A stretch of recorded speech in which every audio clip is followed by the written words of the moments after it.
Welcome to the Slop Temple. We pray this video helps. You begin by assembling verifiable documents so Apple can help you legally. Have the original receipt, the device serial or IMEI, and valid photo ID ready. This proves ownership and speeds verification. Once done, contact the original owner if you aren't the buyer, because their consent resolves the lock immediately.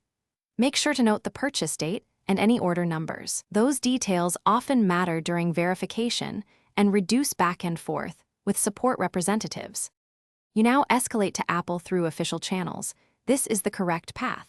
Start a support case online or schedule an in-store appointment so a specialist can verify your documents. When asked, give the serial or IMEI and upload clear scans of the receipt and ID.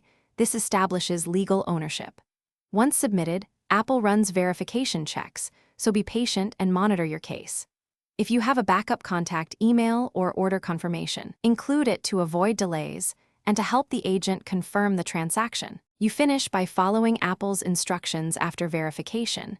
They will either remove activation lock or tell you exactly what's missing.